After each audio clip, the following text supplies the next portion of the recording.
오늘 함께 볼 스가랴 3장 1절부터 10절까지는 하나님께서 스가랴에게 주신 네 번째 환상 비전입니다. 이 비전은 대제사장 여호수아를 통하여서 하나님의 백성들을 세계의 이 땅의 제사장 국가로 또한 제사장으로 회복시키겠다는 비전을 우리에게 알려주고 있습니다. 먼저 유명한 블레즈 파스칼이라고 하는 사람의 말을 소개하면서 설교를 시작하려고 합니다. 블레즈 파스칼은 프랑스가 낳은 심리학자이며 수학자이고 과학자이며 신학자이며 발명가이며 작가입니다. 그가 쓰는 가장 유명한 책이 팡세라는 책이 있죠. 그가 이런 말을 했습니다.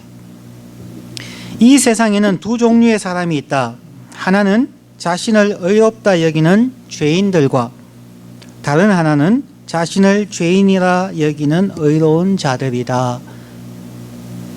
정말로 그런 것 같습니다. 사람들은 이 말을 다른 말로만 바꾸면 이 세상에는 두 종류의 사람만 있습니다. 하나는 교만한 사람이고 하나는 겸손한 사람입니다. 자기 스스로 생각해서 나는 의롭다고 생각하는 자는 교만에 빠지게 되고 나는 죄인입니다. 정말 하나님의 은혜로 살아갑니다. 라고 고백하는 사람은 겸손한 사람이 될 것입니다. 제사장이 될 수 있는 조건이 있다면 바로 자기 자신을 죄인이라고 여기고 하나님으로부터 의로움을 칭함받는 자여야만 합니다. 그런 입장에서 우리 모두가 그리스도인들이 왕같은 제사장이라고 얘기하지만 그것이 우리의 교만이 되게 하는 악순환을 만드는 경우가 있습니다. 우리는 누구인가를 다시 한번 생각해 볼 수 있기를 원합니다.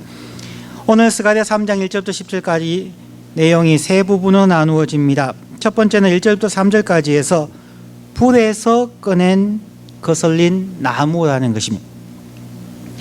1절부터 3절을 읽으면 그렇습니다. 대제사장 여호수아는 여호와의 사자 앞에 섰고 사단은 그의 우편에 서서 그를 대적하는 것을 여호와께서 내게 보이시니라. 여호와께서 사단에게 이르시되 사단아 여호와가 너를 책망하노라. 예루살렘을 택한 여호와가 너를 책망하노라. 이는 불에서 꺼낸 거슬린 나무가 아니냐 하실 때에 여호수아가 더러운 옷을 입고 천사 앞에 섰는지라. 첫 번째 2절에서는 여호와가 너를 책망하노라 하는 단어가 두 번 반복되어져 나옵니다. 즉 하나님께서 강조하고 있는 부분입니다. 사단아 여호와가 너를 책망하노라. 여호와가 너를 책망하노라. 지금 이스라엘 백성들은 바벨로니아에 70년 동안 포로 생활을 하면서 많은 고통과 어려움을 겪습니다. 그때 느부갓네살 왕을 비롯한 바벨론의 왕들이나 페르시아의 왕이 마치 자기가 신인 것처럼 하나님께서 잠시 70년 동안 이스라엘 백성을 다스리게 하였을 뿐인데 자신들을 신이라 하고 이스라엘 백성들을 자기들이 세운 신상에 절하게 하고 그렇지 않으면 풀무불 속에 던져넣거나 심지어 사자굴 속에 던져넣어서 사람을 죽게 하거나 고난에 빠뜨렸던 그러한 자들입니다. 하나님은 스가랴를 통하여서 분명하게 얘기하는 것은 사단아 여호와께서 너를 책망하시느니라. 우리에게 있는 어려운 고난들 70년 동안의 바벨론의 포로 생활이라 할지라도 하나님께서 허락하지 아니하면 이 땅에서 이루어지지 않는다는 것입니다. 하나님의 주권 하에 있다는 것입니다. 우리가 겪고 있는 어려움과 고통들 정말 앞이 안 보이는 캄캄한 터널 같은 그 상황 속에서 그 상황을 통하여 사단이 우는 사자와 같이 우리를 삼키려고 우리 주위를 어슬렁거리고 유혹하고 핍박한다 할지라도 하나님께서 허락지 아니하시면 그 일은 이루어지지 않는다는 것입니다. 하나님께서 주관하시고 하나님께서 결국 사탄을 책망하십니다. 그러면서 이스라엘 백성을 두 가지 표현으로 설명하고 있습니다. 첫 번째는 불에서 꺼낸 거슬린 나무입니다. 두 번째는 더러운 옷을 입고 있는 상태입니다. 불에서 꺼낸 거슬린 나무. 마치 조금 전에 설명드린 것처럼 이스라엘이 바벨론에서 70년 동안 포로 생활할 때에 금신상에게 절하지 아니하면은 가혹한 형벌을 했습니다. 다니엘서 3장 15절부터 18절 말씀은 우리가 잘 아는 부분입니다. 제가 봉독합니다. 신상을 만들어 놓고 절하게 했는데 다니엘의 세 친구가 절하지 않았기 때문에 그들을 불러서 말하는 대목입니다. 15절. 이제라도 너희가 예비하였다가 언제든지 나팔과 피리와 수금과 삼현금과 양금과 생황과 및 모든 악기 소리를 듣거든 내가 만든 신상 앞에 엎드려 절하면 좋거니와 너희가 만일 절하지 아니하면 즉시 너희를 극렬히 타는 풀무 가운데 던져넣을 것이니 능히 너희를 내 손에서 건져낼 신이 어떤 신이겠느냐. 사드락과 메삭과 아벳노고가 왕에게 대답하여 가로되 너부갓네살이여 우리가 이 일에 대하여 왕에게 대답할 필요가 없나이다. 만일 그럴 것이면 왕이여 우리가 섬기는 우리 하나님이 우리를 극렬히 타는 풀무 가운데서 능히 건져내시겠고 왕의 손에서도 건져내시리이다. 그리 아니하실지라도 왕이여 우리가 왕의 신들을 섬기지도 아니하고 왕의 세우신 금신상에게 절하지도 아니할 줄을 아옵소서. 다니엘의 세 친구를 통하여 나타난 풀무불이 당시 이스라엘 모든 사람들의 삶을 대변한다고 할 수 있습니다. 느부갓네살 왕은 누가 이 풀무불에서 너희를 건져낼 것인가? 하나님은 스가랴 선지자를 통하여서 그 풀무불에서 건져낸 자가 나 여호와 하나님이라는 것입니다. 하나님은 이스라엘이 어떠한 형벌을 당하여도 남은 자라고 하는 the remnant 혹은 그루터기는 항상 남겨두십니다. 불에서 꺼낸 거슬린 나무, 그 나무가지가 바로 이스라엘이었고 오늘날 저와 여러분의 모습입니다. 우리들 역시도 죄와 이 세상의 고난과 혹은 죄의 형벌과 해결될 것 같지 않은 고난의 매듭 속에서 우리는 정말 불타 들어가고 있습니다. 외적으로 보이지 않는다 할지라도 그것이 우리의 스트레스이고 그것이 좌절이며 심지어 신앙에서부터 멀어지게 하는 풀무불과 같은 상황입니다. 하나님께서 우리를 그 상황에서 건져주셨다는 것을 기억하는 것이 중요합니다. 바울 사도가 로마서 5장 8절에서 말씀한 것처럼 우리가 아직 죄인 되었을 때에, 우리가 아직 풀무불 속에 있을 때에 그리스도께서 우리를 위하여 죽으심으로 하나님께서 우리에게 대한 자기의 사랑을 확정하셨느니라. 거기에서 건져냄을 받은 연세 드신 분들은 과거에 불 아궁이 속에 장작을 넣었다가 거기서 끄집어낸 나무 조각을 생각하시면 됩니다. 한쪽은 타버렸고 한쪽은 걸러버린 그 나무로는 아무것도 할 수가 없습니다. 그리고 불 떼다 보면은, 불 떼고 나오면은 그 거름이 나의 얼굴과 나의 옷에 묻어 있는 것들을 보게 됩니다. 바로 그 모습을 형성한 것이 여호수아, 대제사장 여호수아가 더러운 옷을 입고 섰는지라. 스스로는 아무것도 할 수 없는 더러운 옷을 입고 서 있는 여호수아와 이스라엘, 그리고 오늘날의 우리 그리스도인들을 상징합니다. 바로 그 사람들을 하나님께서 제사장으로 회복시키시는 것이 4절부터 7절의 내용입니다. 4절 말씀에서 3절과 4절에서 두 번 같은 단어가 나옵니다. 더러운 옷을 벗기라는 것입니다. 스스로 벗을 수 없는 여호수아의 더러운 옷. 4절 말씀에서도 여호와께서 자기 앞에 선 자들에게 명하사 그 더러운 옷을 벗기라 하시고, 또 여호수아에게 이르시되 내가 하나님께서 너의 죄과를 제하여 버렸으니 너에게 아름다운 옷을 입히리라고 말합니다. 두 번에 걸쳐서 하나님께서 더러운 옷을 벗겨주시고 그의 죄를 사하여 주시며 그 후에 아름다운 옷을 입히시고, 5절에는 두 번에 걸쳐서 정한 관을 씌워주신다 그렇습니다. 제사장들은 머리에 터번 같은 관을 썼습니다. 그 관 위에 쓰여지는 것은 하나님께 성결이라고, 하나님 앞에 거룩하다는 표현을 씁니다. 그 누구도 사람이 하나님 앞에서 거룩할 수가 없습니다. 거룩한 것은 오직 예수 그리스도의 보혈밖에 없습니다. 우리의 더러운 옷을 벗기고 아름다운 옷 예수 그리스도의 보혈의 옷을 입혀 주시며 우리에게 관을 씌우신다는 말씀입니다. 그러면서 제사장이 해야 할 것이 무엇인가? 제사장으로 세움받은 저와 여러분들이 해야 할 것이 무엇인가를 설명해 주는 것이 7절 말씀입니다.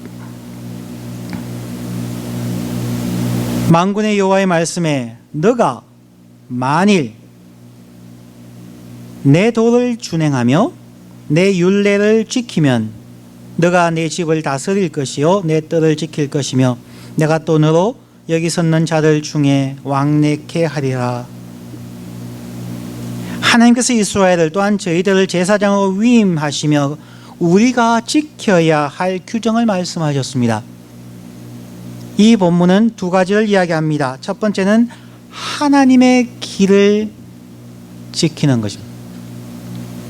내 도를, 하나님의 길을 준행하여 지켜 순종하는 것이고, 두 번째는 내 율례를, 하나님의 말씀을 지켜 순종하게 되면은 하나님의 성전과 하나님의 나라를 다스릴 권세와 성전의 뜰, 하나님 앞에 나아가는 성전의 뜰을 지킬 수 있게 해 주신다는 것입니다.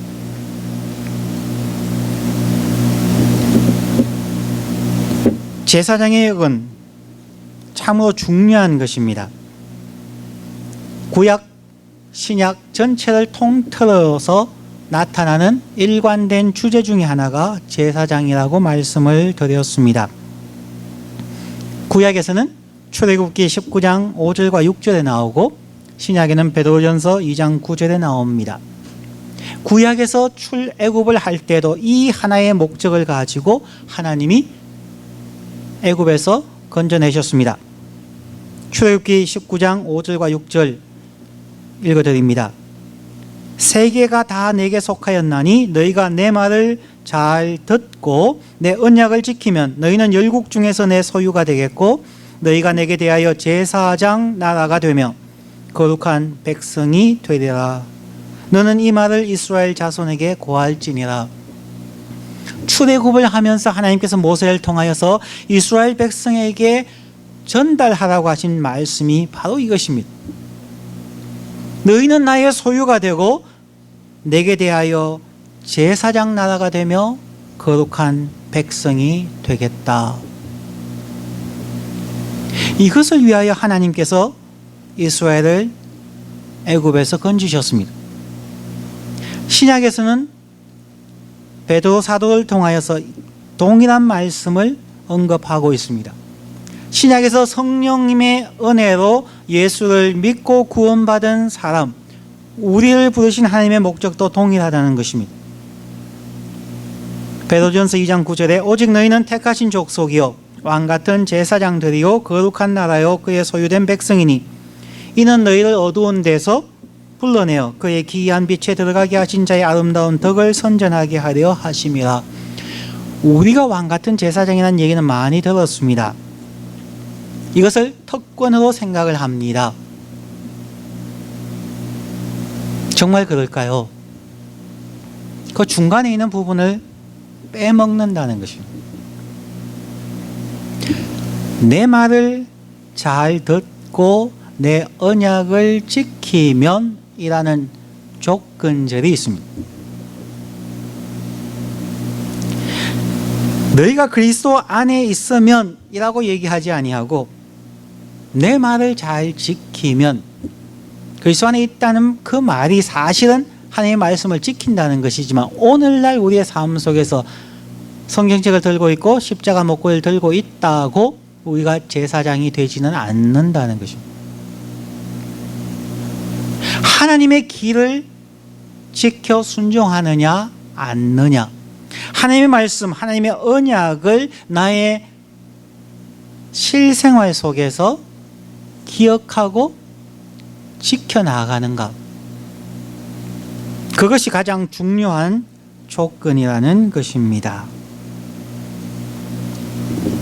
오늘 우리가 깊이 생각해 보아야 할 것, 하나님께서 우리를 정말 왕같은 제사장, 택하신 족속, 거룩한 나라로 삼아주신 것에 대한 감사일 뿐만 아니라 그것에 따르는 우리의 책임에 대해서 생각해 보아야만 한다는 것입니다. 제사장은 많은데 백성의 죄를 고하고 하나님과 백성 사이를 다시 연결해주는 회복의 사역을 하지 못하는 제사장은 필요가 없습니다. 그 자리에 합당한 기능을 발휘하지 못하면 그것은 있으나 마나한 것입니다. 오늘날 교회는 참 많이 있습니다. 오늘날 수많은 목회자들이 있고 또 많은 성도님들이 있습니다. 그 숫자가 20억이라고 세계 전체 인구에서 거의 40%에 해당하는 숫자가 있다고 이야기하지만, 그러나 우리 모두가 인정하는 것은 실제적으로 하나님 앞에서 언약을 지키며 하나님의 길을 걷는 자는 정말 0.0001%도 되지 않는다고 생각을 하는 경우가 많습니다. 우리는 그 많은 사람들을 생각하는 것이 아니라 바로 저와 여러분만을 생각하셔야만 합니다. 그러면 나는 어떠한가? 그러면 나는 어떻게 살아가고 있는가? 우리에게 있는 어려움이 올 때에 그 어려움을 두려워하지 마십시오. 우리에게 고난이 있을 때에, 우리의 풀무불에 고생함이 있을 때에 두려워하지 마십시오. 그것은 제사장으로 나아가는, 제사장의 사역을 감당하기 위해서 필요한 과정입니다. 잠시 후에 그 얘기를 하겠습니다. 자, 하나님께서는 이렇게 저와 여러분을 제사장으로 회복시키셨습니다. 우리의 지식, 우리의 믿음, 우리의 노력, 우리의 열정은 없습니다. 하나님께서 우리의 더러운 옷을 벗기시고 하나님께서 십자가의 보혈로 우리의 죄를 사하시고 예수 그리스도의 옷을 입히시고 정황관을 머리에 얹어주시고 제사장 삼아 주셨습니다. 이 제사장의 모습은 앞으로 올 영원한 대제사장 예수 그리스도의 모형이라는 것입니다. 8절부터 10절까지 궁극적으로 하나님께서 보내실 대제사장이 있음을 말합니다. 8절부터 10절까지 내용입니다. 대제사장 여호수아야, 너와 너의 앞에 앉은 너의 동료들은 내 말을 들을 것이니라. 이들은 예표의 사람이라. 하나의 상징이고 예표입니다. 내가 궁극적으로 나의 종 순, the branch, 가지, 포도나무에 진실된 가지가 나게 할 것이다. 9절 만군의 여호와가 말하노라 내가 너 여호수아 앞에 세운 돌을 보라 한 돌에 7눈이 있느니라. 내가 새길 것을 새기며 이 땅의 죄악을 하루에 제하리라. 만군의 여호와가 말하노라 그날에 너희가 각각 포도나무와 무화과나무 아래로 저를 초대하리라 하셨느니라.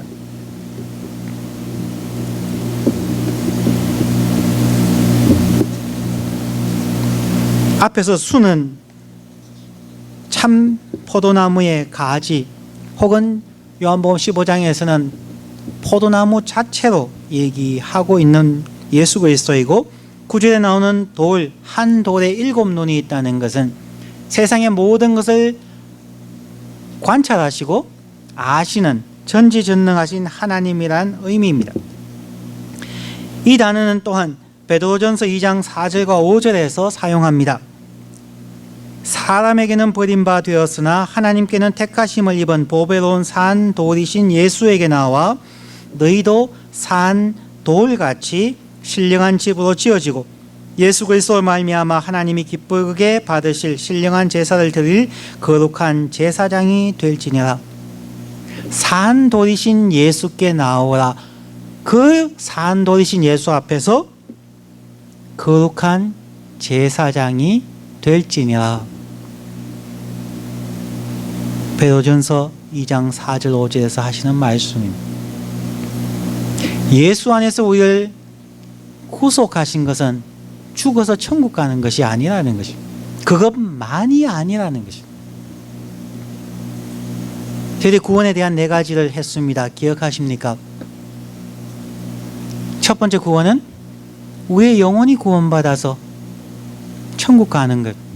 그 다음 두 번째는 우리의 성품이 회복되어지는 것. 하나님이 모든 인간을 하나님의 형상대로 지원받으셨기에 죄악으로 깨어져 버린 하나님의 형상을 회복하는 것. 갈라디아서 4장 9절에서 19절에서 바울 사도가 얘기하는 것처럼 너희 안에 그리스도의 형상이 회복될 때까지 내가 해산하는 고통을 겪겠다. 바울 사도의 사역의 최고점이 모든 그리스도 안에서 하나님의 형상을 회복하는 것입니다. 저희들도 하나님의 성품을, 형상을 회복해야 합니다. 세 번째는 관계성의 회복이 구원입니다. 하나님의 말씀, 십계명으로 요약되어지는 그 하나님의 말씀은 하나님과의 관계, 하나님 사랑과 이웃과의 관계, 이웃과의 사랑입니다. 죄는 이 관계들을 깨뜨려 버렸습니다. 그럼 우리는 하나님과의 관계를 회복하고 이웃과의 관계를 회복하여야만 합니다.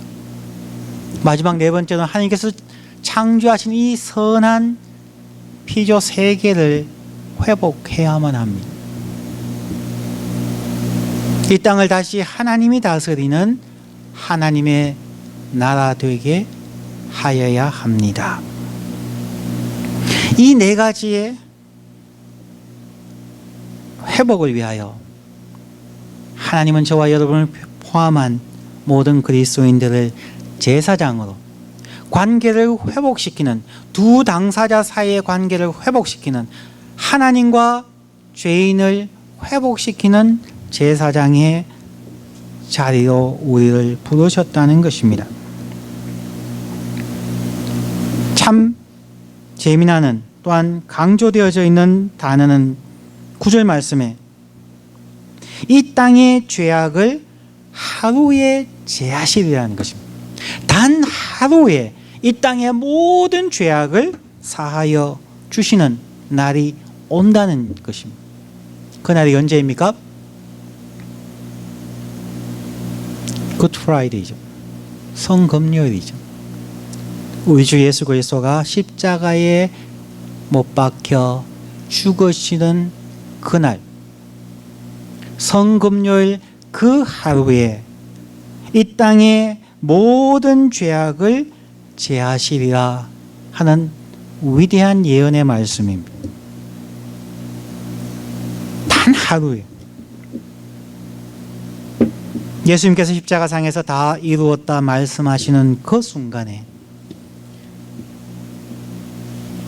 스가랴서 3장 9절의 말씀이 성취되어졌습니다. 그런데 10절 말씀에는 그날에 너희가 각각 포도나무와 무화과나무 아래로 서로 초대하리라. 이 말씀을 근거해서 9절 말씀이 성금요일이 아니라 예수님의 재림의 날일 것이다 라고 주장하는 학자들도 있습니다. 성금요일 날 그날이 시작되었고요, 예수 그리스도의 재림 때에 완전하게 이루어질 것입니다. 구약의 수많은 선지자들의 예언은 이중적인 포커스를 갖고 있습니다.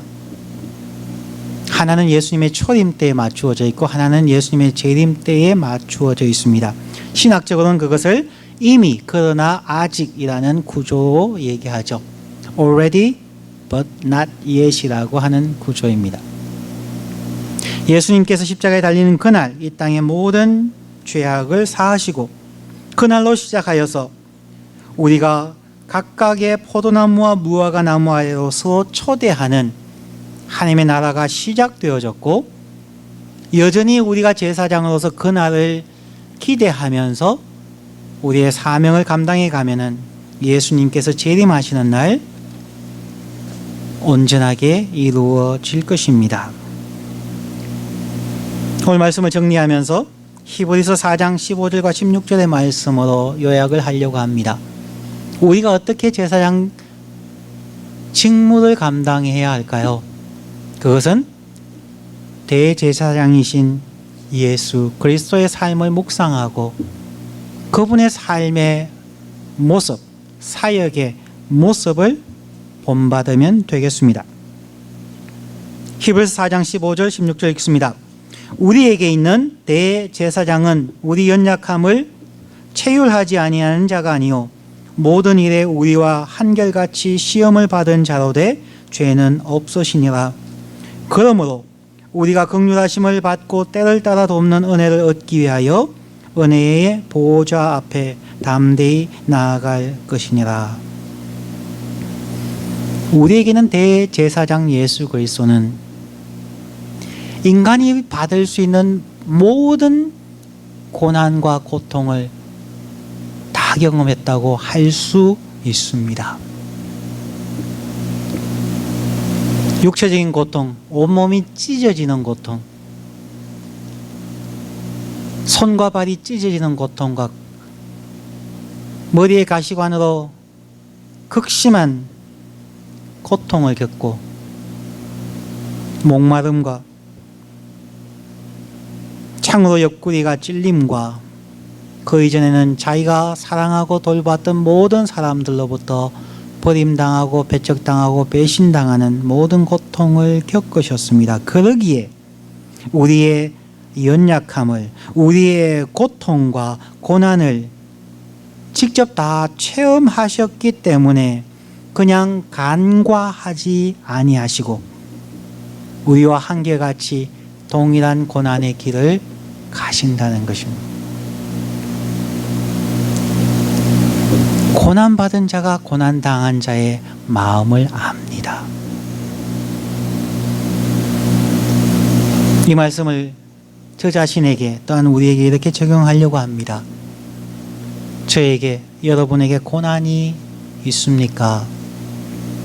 왜 나에게 이런 고난이 있습니까? 라고 원망하지 마십시다. 하나님이 나를 얼마나 사랑하시면 이 고난을 나에게 주십니까?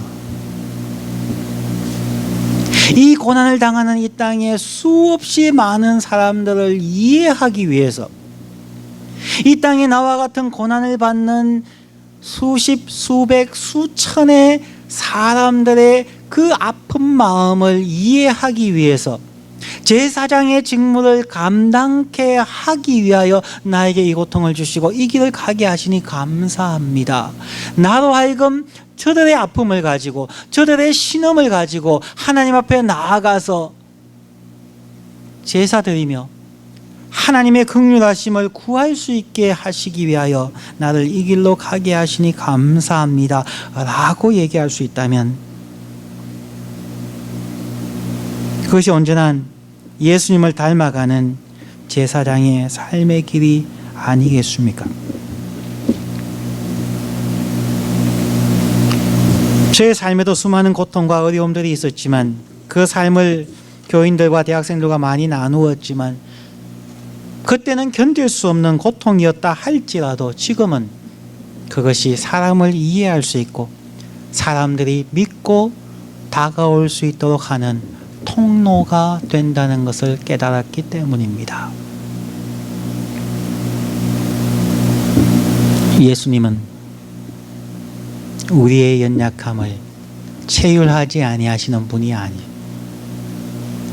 그 모든 고통을 겪으셨기에 위대한 훌륭한 긍휼이 있는 대제사장으로 오늘도 하나님의 보좌 우편에서 우리를 위하여 중보하고 계시는 분입니다. 성도 여러분, 우리는 그 예수를 따르는 분이고 그 예수 그리스도의 보혈로 죽음으로 고통으로 구속함을 받은 자입니다. 단 하나의 목적을 위하여 제사장으로 사역자로 부르심을 받은 사람입니다. 어떤 직분이든 상관없습니다. 제사장으로 성실하게 우리의 생명 다하는 날까지 하나님과 사람을, 하나님과 세상을 중보하며 회복시키는 사역을 감당하는 저와 여러분이 되시기를 주의 이름으로 축복합니다. 기도하겠습니다.